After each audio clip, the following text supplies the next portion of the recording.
চিৎকার করে বলেন আলেমদের সম্মান করার দরকার আছে না নাই?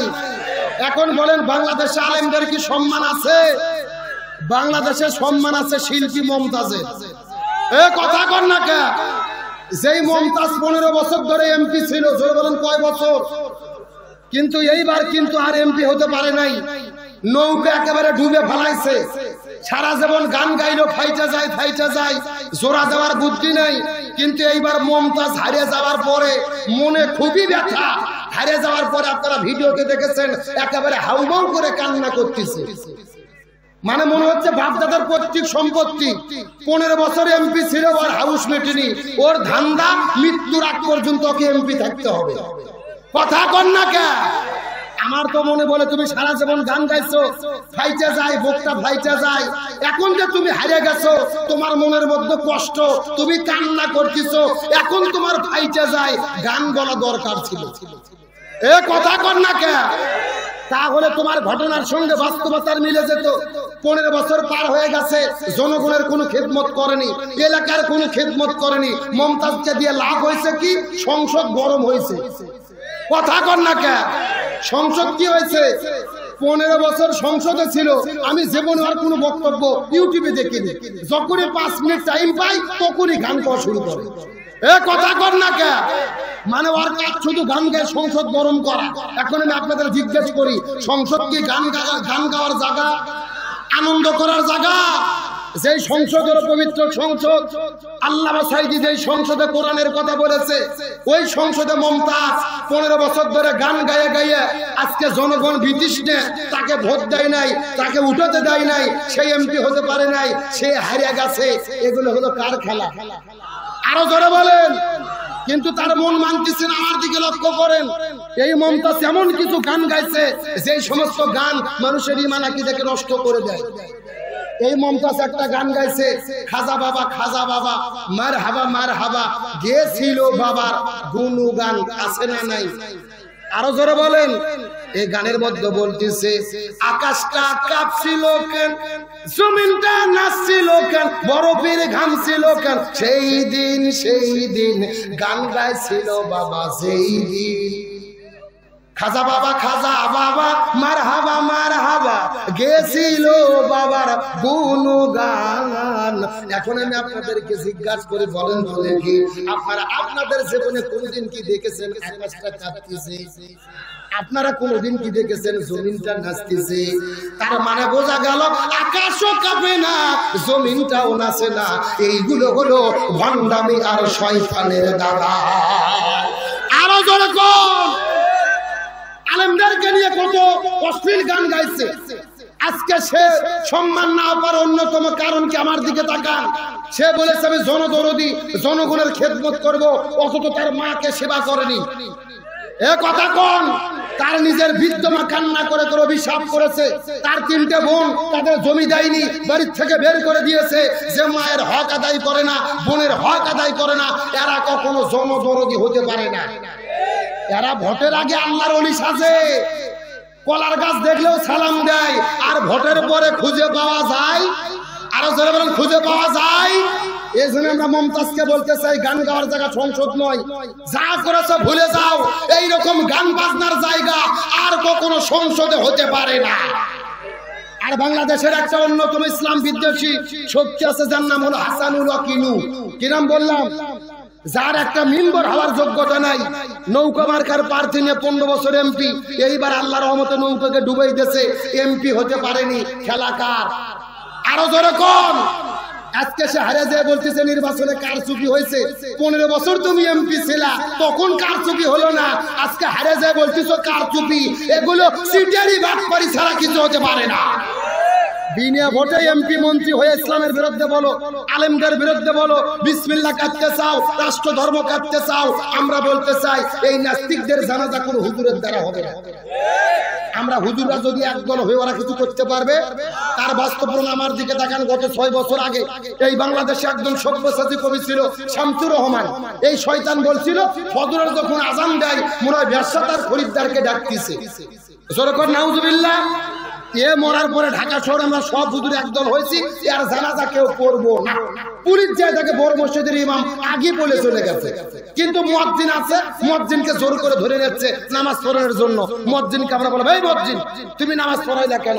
মুয়াজ্জিন বলছে যে টেনশন করো না, পেশাব পায়খানা করে ওযু করিনি, দোয়াও পড়িনি, বিনা ওযুতে বিনা দোয়াতে মার দিছি, তার কারণ হলো উস্তাদের মার। এ জোরে কোন উস্তাদের মার? তোমরা সারা জীবন আলেমদের জেলে ঢুকাবা, আলেমদের ঘাড় মটকাবা, বিসমিল্লাহ কাটবা, ইসলাম কাটবা, আর তোমরা মরার পরে আমরা জানাজা পড়ে জান্নাতে ঢুকে দেব, ওই ধান্দা বাদ দাও।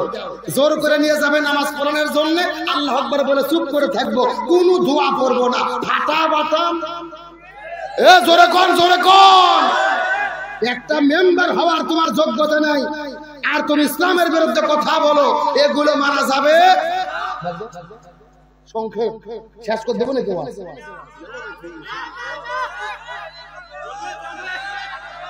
শেষ করবো না চলবে? রাত কয়টা বাজে? 1:19 বাজে। আসলে ওয়াজের তো সমস্যা নেই, একটু যে ইনুর কথা কইছি, মমতাজের কথা কইছি, তো এই জন্য সমস্যা। এ কথা কর না কে? হক কথা চলছে, চলছে।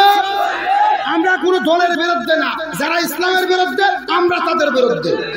আমরা রাজনীতি বুঝি না, হকের পক্ষে থাকতে চাই কি চাই না? কারা কারা চাই? দুটি হাত আল্লাহকে তুলে দেখা।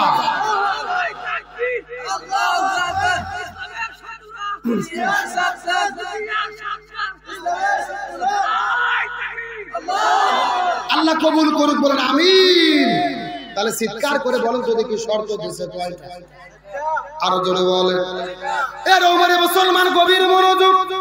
রাজ্যও তো গভীর হয়ে গেছে, আর 5টা মিনিট আমাকে টাইম দেবেন, কোনো দিকে তাকাতাকি করার মতো কোনো সুযোগ নাই।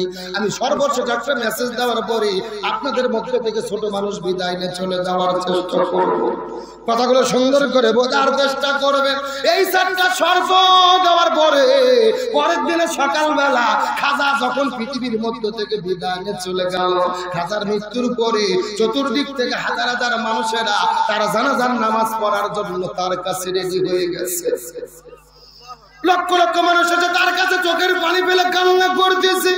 এখন আমি আপনাদেরকে জিজ্ঞাসা করি, বলেন তো দেখি, ও রৌমারী বক্সিগঞ্জ গাজীপুরের মুসলমান, আজকেও বাংলাদেশের ভেতরে আলেমেরা বিদায় নিলে মানুষেরা চোখের পানি ফেলে কান্না করে, দোয়া করে কি করে না?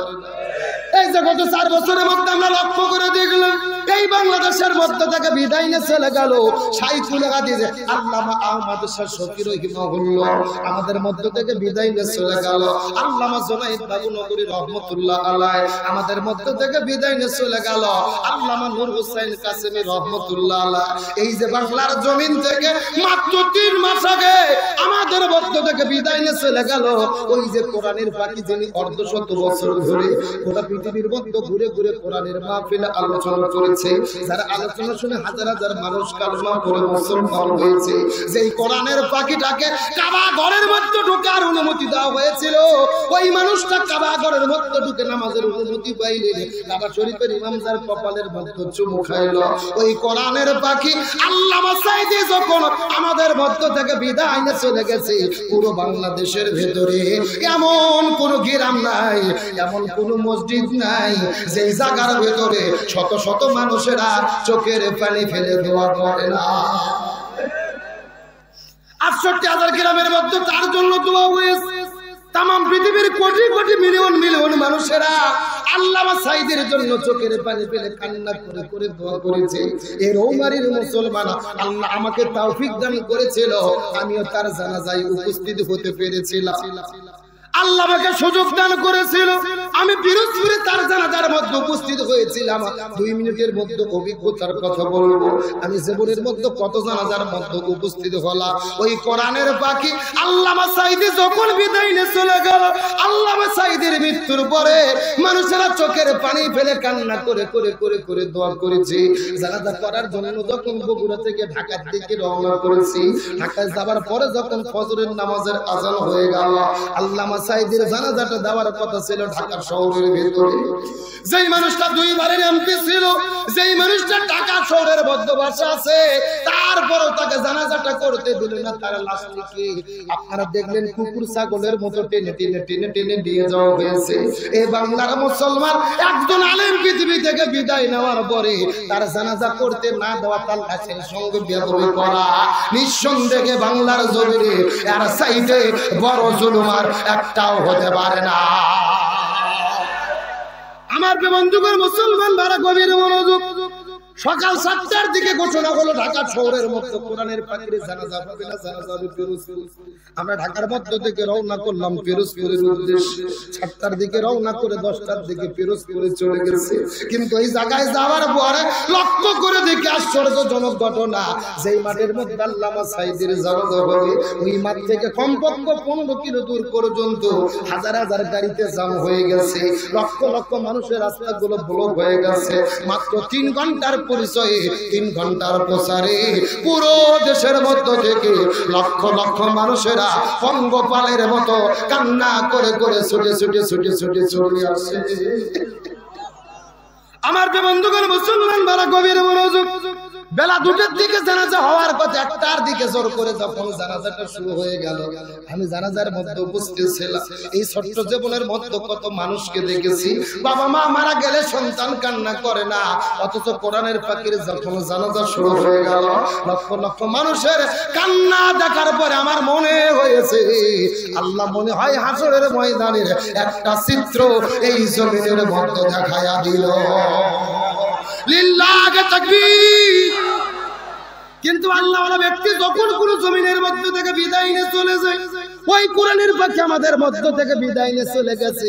কিন্তু আল্লামা সাঈদীর বিদায়টা সাধারণ বিদায় ছিল না। আল্লামা সাঈদীর বিদায়ে আল্লাহর আসমান কান্না করেছে, জমিনটাও কান্না করেছে। ওই কোরআনের পাখির বিদায়ে আসমান কান্না করেছে, জমিনটাও কান্না করেছে। এখন হয়তো আপনারা প্রশ্ন করবেন, হুজুর এটা আপনি কেমন কথা বললেন? নিজেরা নিজেরা চিন্তা করলেই হাদিসটা বুঝতে পারবেন। আল্লামা সাঈদী বিদায় নেওয়ার পরে বাংলাদেশের 64টা জেলার ভেতরে একাধারে একই সঙ্গে ঝিরঝির ঝিরঝির করে বৃষ্টি শুরু হলো। কোরআনের পাখি কবরে না যাওয়া পর্যন্ত পুরো বাংলাদেশের মধ্যে ঝিরঝির ঝিরঝির গুড়ি গুড়ি বৃষ্টি হয়েছে। আমি আপনাদেরকে জিজ্ঞাসা করে বলেন তো দেখি, বৃষ্টি দেওয়ার মালিক কে? আবার বন্ধ করার মালিক কে?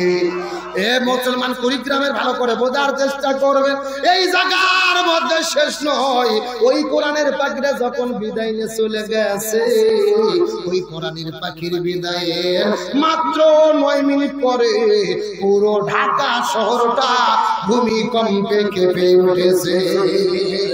লিল্লাহি তাকবীর। কোরআনের পাখিটির শূন্য হৃদয় ঘুম রেখে দে শুধু জালিমের আসামলে হইল বিদায়। কোরআনের পাখিটির শূন্য হৃদয় ঘুম রেখে দে শুধু অপরাধ কিছু নয়, কোরআনে কথা কয় যে কথায় জানিবে মসনদ কেঁপে যায়। পাখিটি বিগালি ব্যতীত হৃদয় ঘুম রেখে দে শুধু যায়। কোরআনে পাখিটির শূন্য হৃদয় ঘুম রেখে দে শুধু।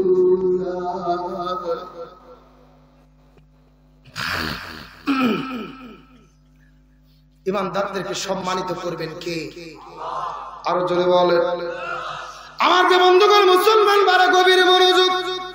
সময় যেহেতু নেই, আর কোন দিকে যাওয়ার মতো টাইম নেই। চুম্বক কথাগুলো আপনাদের মধ্য থেকে বিদানে চলে যাব।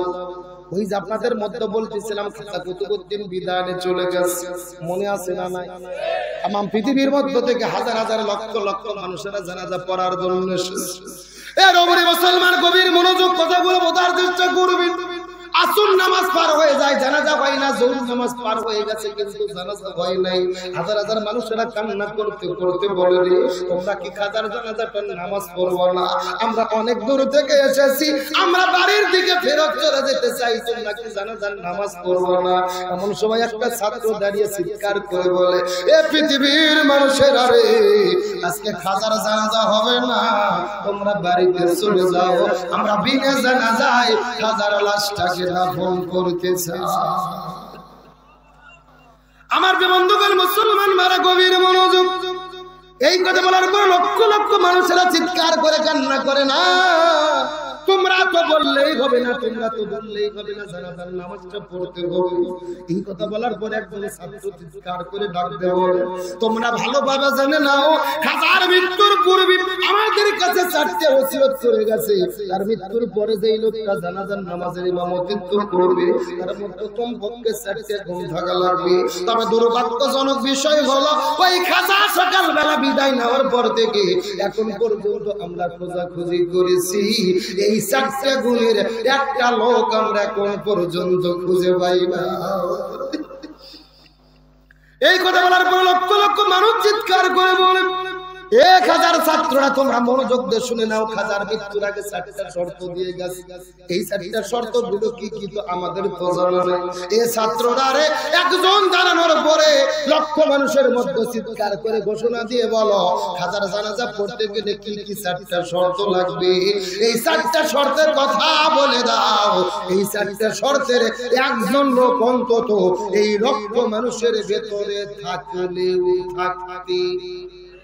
এই কথা বলার পর একজন ছাত্র দাঁড়িয়ে গেলেন লক্ষ মানুষের সামনে।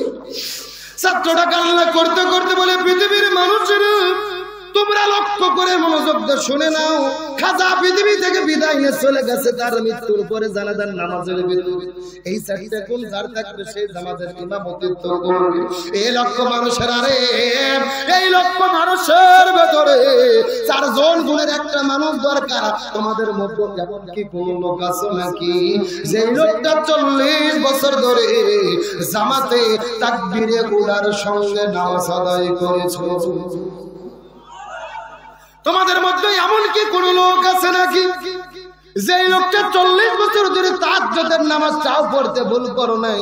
তোমাদের মধ্যে এমন কি কোন লোক আছে নাকি যে লোকটা জীবনে কোনোদিন কোন মহিলার দিকে ইচ্ছা করে তাকাও নাই? তোমাদের মধ্যে এমন কি কোন লোক আছে নাকি রে যে লোকটা আসর নামাজের আগে 40 বছর ধরে 4 রাকাত সুন্নাতটাও পড়তে ভুল করো নাই? এই 4টা গুণের যদি এই লক্ষ মানুষের মধ্যে একজন লোক পাওয়া যায়, ওই লোকটা জানাজার নামাজের ইমামতিত্ব করবে। আর এমন লোক যদি খুঁজে পাওয়া না যায়, জানাজা হবে না, বিনা জানাজায় খাজার লাশটাকে দাফন করতে যায়। আমার বন্ধুগণ মুসলমান বারা গভীর মনোযোগ। এই কথা বলার পরে লক্ষ লক্ষ মানুষেরা চোখের পানি ফেলে কান্না করা শুরু করলেন। সবাই নিজেরা নিজেদেরকে আসামির কাঠ করাই দাঁড় করাইছে। এই লক্ষ মানুষের মধ্যে একজন লোক কি পাওয়া যাবে না রে যার মাধ্যমে জানাজার নামাজটা সম্পূর্ণ হবে? মাগরিবের নামাজ পার হয়ে যায়, কেউ কথা বলে না। আসর নামাজ পার হয়ে গেল, তারপরেও কেউ কথা বলে না। রাত 9টা 10টা বেজে গেল, এমন সময় 4 জন ছাত্র আস্তে করে খাজার খাটুনির কাছে যাওয়ার পরে 4 জন ছাত্র খাটুনিটা কাঁধের উপরে উঠানোর পরে আস্তে করে যখন কবরের দিকে নিয়ে যাওয়া শুরু করলো, এমন সময় লক্ষ্য করে দেখা যায় ওই গভীর অন্ধকারের ভেতরে দূর থেকে কে যেন চিৎকার করে বলে, এই পৃথিবীর মানুষের রে তোমরা খাজার লাশটা নিয়ে যাও না, আজকে খাজার জানাজার ভেতরে খাজার জানাজার ইমামতিত্বটা আমি করাতে চাই।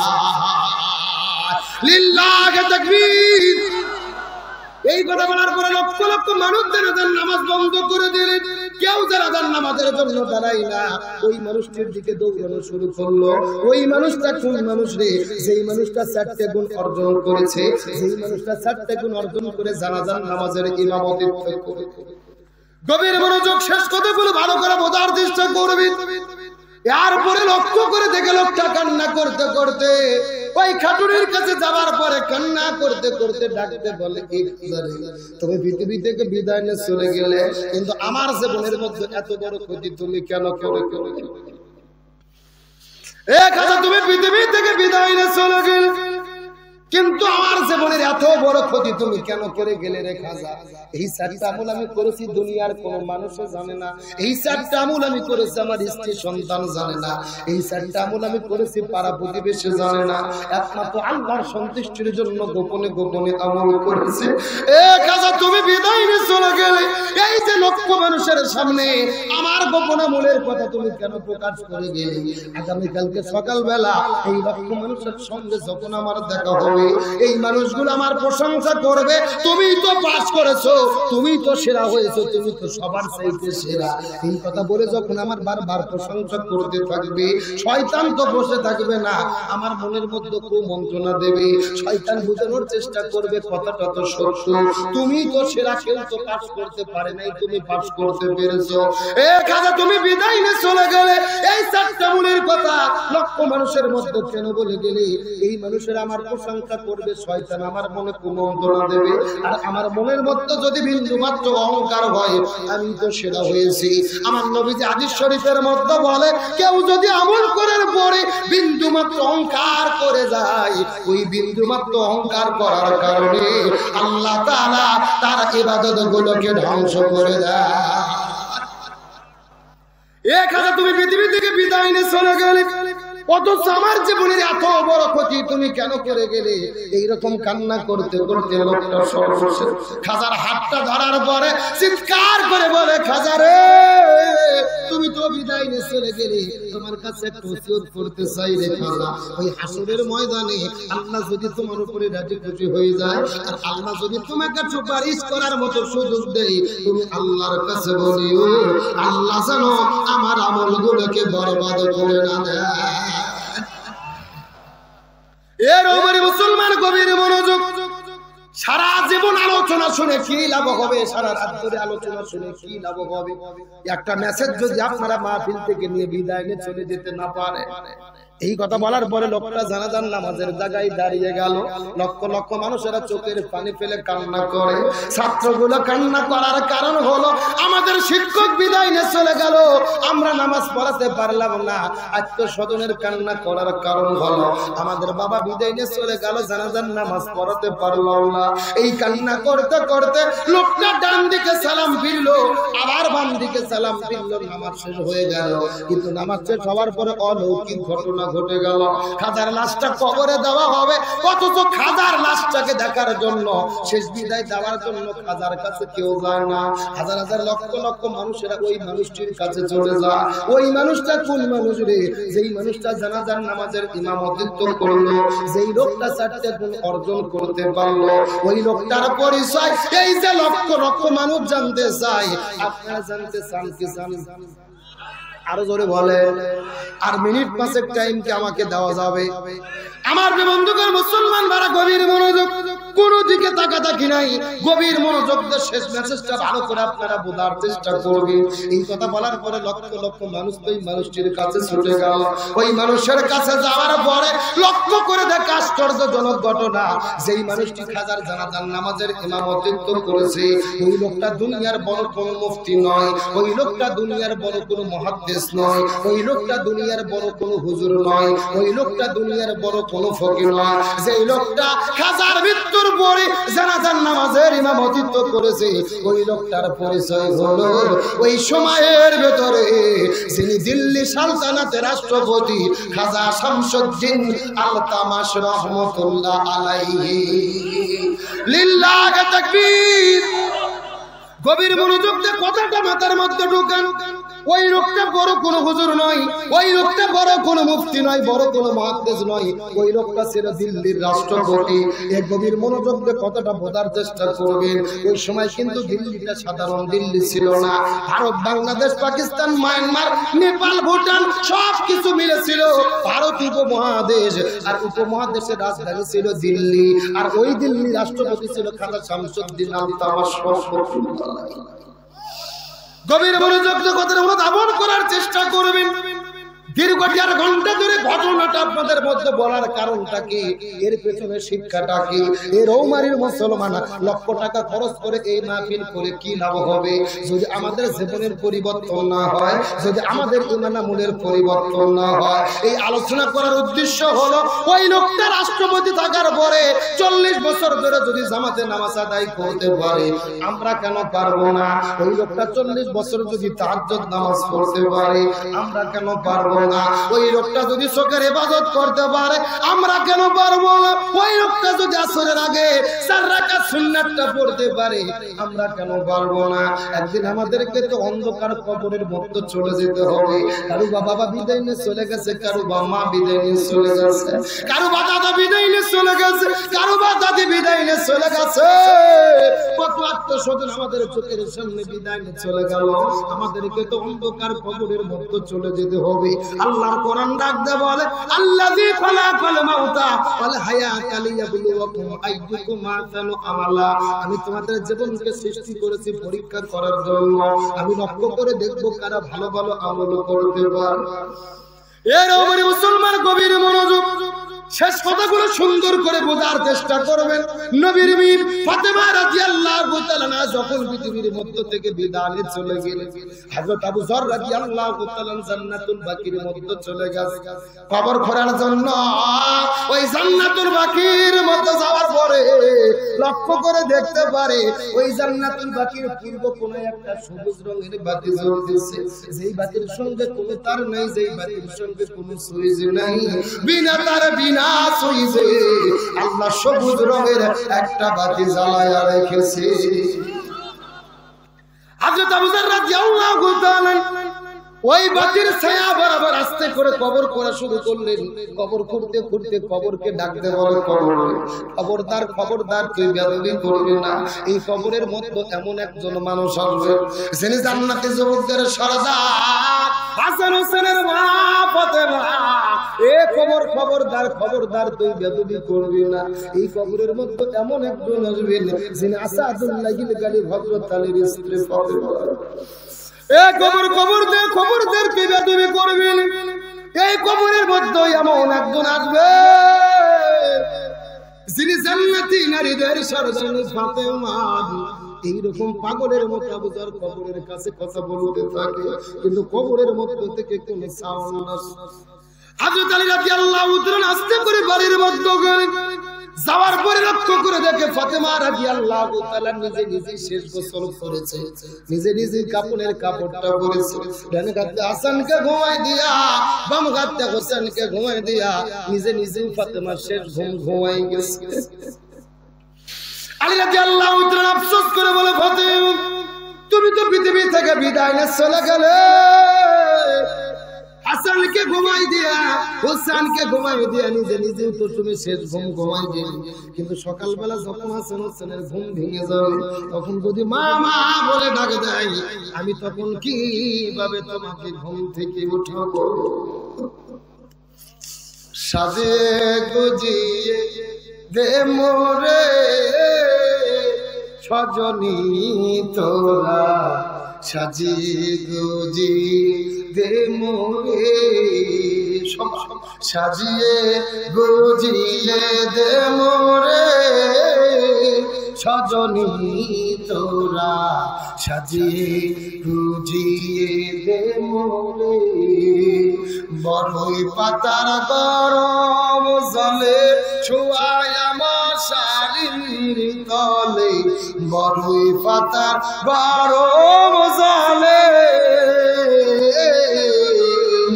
বড়ই পাতার গরম জলে ছোঁয়ায় আমার শাড়ির তলে, আতর গোলাপ চন্দন রেখে দে সজনী তোরা, সাজিয়ে গুজিয়ে দে মোরে। সবাই সাজিয়ে গুজিয়ে দে মোরে, সাজিয়ে গুজিয়ে দে। এত রঙিন এত কাপড় কিছুই ভালো লাগে না মোর, এত রঙিন এত কাপড়, এত রঙিন এত কাপড় কিছুই ভালো লাগে না মোর, সাদা কাপড় আমায় পরায়া দে সজনী তোরা, সাজিয়ে গুজিয়ে দে মোরে, সবাই সাজিয়ে গুজিয়ে দে মোরে সজনী তোরা, সাজিয়ে গুজিয়ে। এত টাকা এত বাড়ি আমি কি সহিতে পারি, এত টাকা এত বাড়ি, এত টাকা এত বাড়ি আমি কি সহিতে পারি, বাঁশের দোলায় আমায় তুলে দে সজনী তোরা, সাজিয়ে গুজিয়ে দে মোরে, সবাই সাজিয়ে গুজিয়ে দে মোরে সজনী তোরা, সাজিয়ে গুজিয়ে। চিৎকার করে বলেন আল্লাহু আকবার। হযরত আলী রাদিয়াল্লাহু তাআলা ফাতেমার লাশটা কাঁধের উপরে নিয়ে আস্তে করে জান্নাতুল বাকির দিকে রওনা করলেন। জান্নাতুল বাকির মধ্যে যখন প্রবেশ করবে, ওই যে আবু যর কবরের কাছে দাঁড়িয়ে চিৎকার করে করে বলতেছে, কবর রে খবরদার তুই বেয়াদবি করবি না। এইরকম জিকির করতে করতে কিছুক্ষণ পরে কবরের মধ্যে থেকে আওয়াজ আসলো, এ পৃথিবীর মানুষেরা রে, তোমরা ভালোভাবে জেনে নাও, আমি কবর নবীর মেয়ে ফাতেমাকে চিনি না, আমি কবর আসাদুল্লাহিল গালি হযরত আলীর স্ত্রীকে চিনি না, আমি কবর হাসান হোসেনের মা ফাতেমাকে চিনি না, আমি কবর চিনি আমল যদি ভালো হয় আমি কবর জান্নাতের বাগান হয়ে যাব, আর আমল যদি খারাপ হয় আমি কবর কাউকে ছাড়ব না। আমি কবর চিনি আমল ছাড়া কারো পরিচয় গ্রহণ করা হবে না। এর ওমরে মুসলমান আজকের আলোচনার মধ্য থেকে আমি আপনাদের মধ্যে শিক্ষা দিতে চাইলাম, যেই কবর নবীর মেয়ে ফাতেমাকে চেনে নাই, যেই কবর আসাদুল্লাহিল গালি হযরত আলীকে চেনে নাই, যেই কবর হাসান হোসেনকে চেনে না, ওই অন্ধকার কবরে আমাদেরকেও যেতে হবে। এই জন্য আজকের মাহফিল থেকে আমরা শপথ গ্রহণ করব, জীবনে যা করেছি ভুল করেছি আমরা তওবা করে যাব। ওই মানুষটা যদি 40 বছর জামাতে নামাজ পড়তে পারে আমরা কেন পারবো না? ওই লোকটা যদি 40 বছর ধরে তাহাজ্জুদ করতে পারে আমরা কেন পারবো না? চক্ষুটাকে কেন হেফাজত করতে পারবো না? এই জন্য আজকের মাহফিল থেকে পরিবর্তন হওয়ার জন্য যথেষ্ট। সারা জীবনের মাহফিল নেই, একটা মাহফিলের আলোচনা জীবন পরিবর্তনের জন্য যথেষ্ট হতে পারে যদি আমরা সিদ্ধান্ত নিতে পারি তাওবা করার পরে। এই জন্য আজকের মাহফিলে এই গভীর রজনীতে রাত্রি প্রায় ডুবে বেড়ে যাচ্ছে, তাহাজ্জুদ নামাজের মোক্ষম সময় আমরা আজকে শপথ গ্রহণ করবো যে বলে যা করেছি ভুল করেছি, যেই কয়দিন গেছে আছি 5 ওয়াক্ত নামাজ জামাতে পড়বো, রমজান মাসে রোজা রাখবো, তাহাজ্জুদটা পড়ার চেষ্টা করবো, গভীর রজনীতে ঘুম থেকে উঠে উঠে আল্লাহর ইবাদত করবো, আসর নামাজের আগে 4 রাকাত সুন্নাতটাও পড়বো। এই কুড়িগ্রামের মুসলমান, এ রৌমারীর মুসলমান, এ বকশীগঞ্জ দেওয়ানগঞ্জের মুসলমান, রাজীব সরগোল মুসলমান, কারা কারা আছেন এই আমলগুলো করার জন্য শপথ নিতে রাজি আছেন? দুটো হাত আল্লাহকে ধরে দেখা, চিৎকার করে বলেন ইয়া রাব্বাল আলামিন। আজকের মাহফিলকে আপনি কবুল করে নেন, এই মাহফিলে ওসিলা করে আমাদের সবাইকে মাফ করে দেন। ইয়া আল্লাহ, আমাদেরকে 5 ওয়াক্ত ফরজ নামাজ, ফরজ রোজা, রাসূলের সুন্নাহ, কোরআনের বিধান মেনে চলা তৌফিক দেন। সকলে বলেন আমিন। আপনারা কি কষ্ট পাইলেন? মন খারাপ করলেন? যদি আলোচনা করতে চেয়েছিলাম 1 ঘন্টা, ঘড়ির কাঁটায় দেখতেছি প্রায় 7 মিনিট কম 2 ঘন্টা আলোচনা হয়ে গেছে। সুবহানাল্লাহ। এই সাসাই কে দাঁড়ালো এটা? আচ্ছা ছেড়ে দেন, 1 নম্বর চাপ, আবার কাপড় নষ্ট করতে পারে।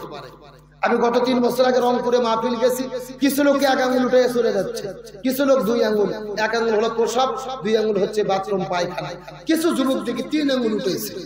আমি বললাম কে রে খবর কি? একজন যুবক বলতেছে বেরি খাবো হুজুর। রংপুরের লোক কিন্তু বেরি বেশি খায়, এই বেরি খাওয়া বাটি আছে নাকি? আমরা এতক্ষণ পর্যন্ত ছিলাম, মোনাজাত না করে কি কেউ যাবো? জোরে বলেন যাবো? আর কিছুক্ষণ কি চলবে? কারা কারা চলবে না হাত উঠান। ঘুম যে আপনাদের ধরে গেছে সত্য সত্য বোঝা গেল। কারা কারা চলবে হাত উঠান তো দেখি। লিল্লাহি তাকবীর।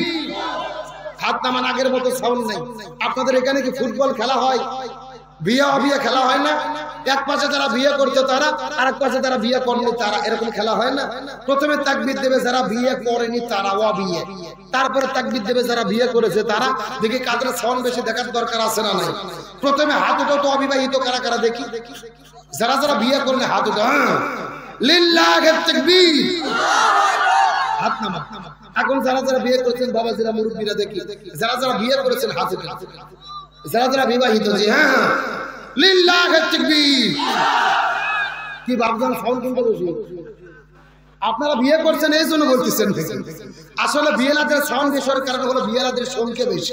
যারা বলেন কি বেশি? এখন বিয়ে সবাই মিলে সাথে যদি একটা তাকবীর দেয় সাউন্ড কম হবে না বেশি হবে?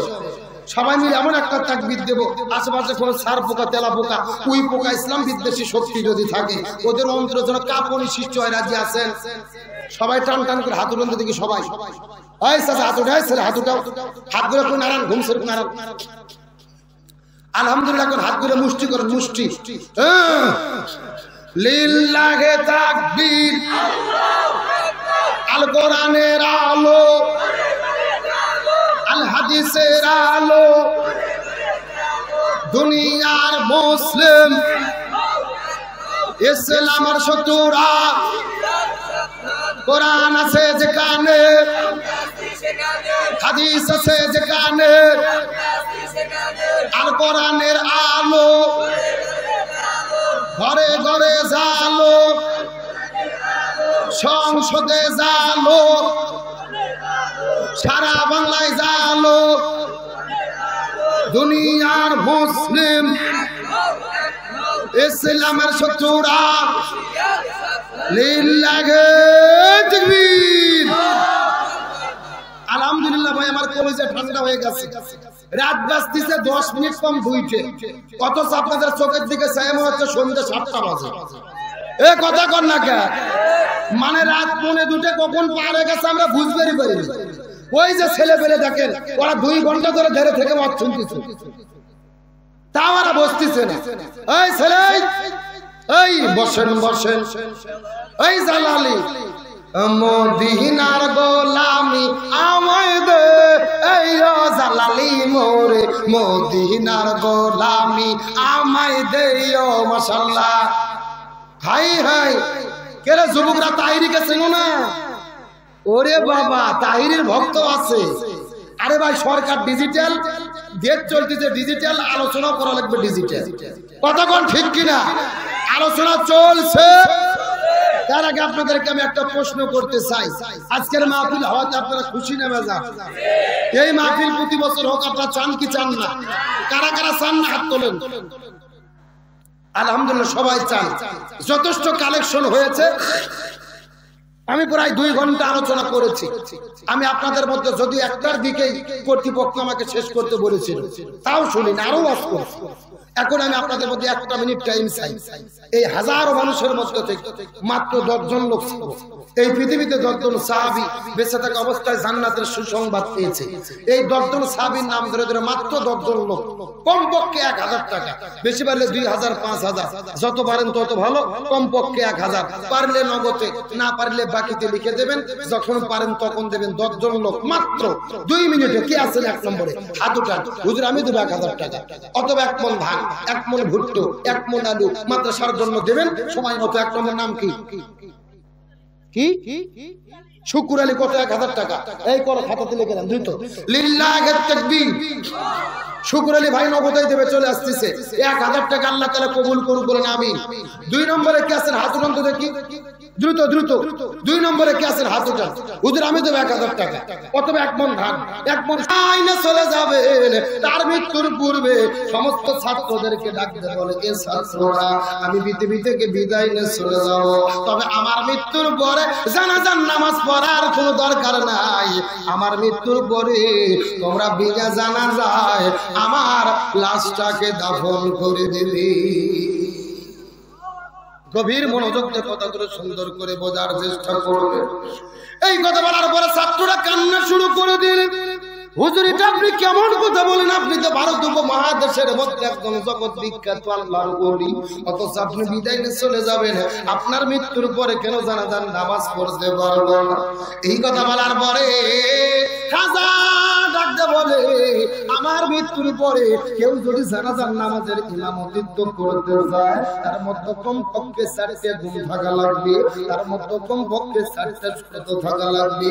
এই 4টে গুণের যদি লোক পাওয়া যায়, এই 4টে শর্তের যদি লোক পাওয়া যায়, ওই লোকটা আমার জানাজার নামাজের ইমামতিত্ব করবে।